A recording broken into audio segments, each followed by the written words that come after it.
Hello, we're here with Caleb Woodson from Lipscomb University for the final installment of Rat Chat with the Catchers Crew. Caleb's going to answer some of the questions from the fan base as well as several questions that the office has come up with to warm him up. Caleb, the team's gone through a little bit of a rough skid, losing several of the last few games. What's going on in the clubhouse? What's the mindset right now? Well, the mindset's just getting back on top. We've been on the road for what, 5, 6, I don't even remember. And that really throws off everybody's routine, and so we fell out of sync. We just need to start swinging the bats and scoring runs and having fun. All right.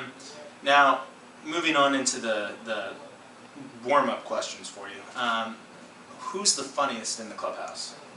Oh, I really don't know. Some people say I'm pretty funny myself, but I'm off to go with Kent.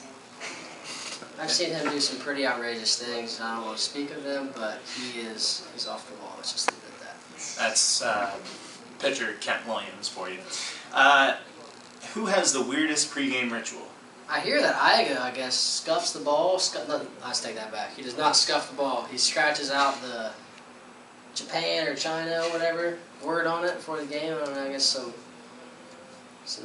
ritual kind of thing, I guess. Okay. What's been your favorite part of the season thus far? That's tough. I'm going to say a couple of our walk-off wins and come back from behind victories. Those are a blast. All right. Who is the laziest person in this clubhouse? I think we're all pretty lazy. I can't just single that out to one person. Everybody's pretty lazy. Who's your personal hero? My personal hero? I'd say my mom for sure. We've been through a lot together, and my mother, and of course Christ, because without him we both wouldn't be here. So. Who's the best dancer? I know everybody's been talking about Reggie. Now everybody talks about Reggie, but I got something to tell everybody right now. I'm spilling the beans, letting it out of the bag. Tyler Bump Miller can break it down. He does a little stanky leg and he can Dougie. So heads up for next Rat Chat. Somebody's got to get bump on the dance floor.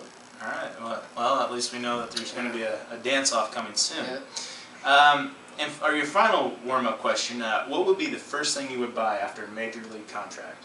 I'd pay off all my debt and all my mother's debt. That's what I'd do immediately. Steve would like to know, you've played several different positions so far this year, going to second base. But in all your years of playing, what has been your favorite position? When I was young, it was definitely shortstop because I was involved in a lot of plays but here recently, in the last 3 or 4 years, it's definitely catching because you're in on every pitch. You're a part of every pitch. Everybody's looking at you. Think about that. So you're playing shortstop, you're playing center field, you're pitching, you're looking at the catcher. You're facing the game, you're running the game, you are the coach on the field. Okay. Do you ever get nervous when there's an umpire so close to you? Nah, I just tell them to back up. Fair enough. If you could be any superhero, who would it be? Superman. Any particular reason? He's got a big old S on his chest. So far in your life, who's been your favorite coach and why? That's brutal. That's a really tough question because I've had a lot of great coaches. But I'd definitely say my coach my senior year in high school. We went to state Final Four for the first time in 20, 30 years, and he was just the most motivational guy I've ever played for in my life. Great guy. Okay. Who's your favorite baseball team?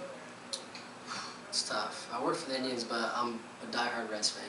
Okay. Is there a favorite catcher that you have? Yadier Molina, for sure. He's just, he puts fear in runners, and he can swing the bat a little bit. So. Okay. Is there a specific pitcher that one day you'd like to catch for?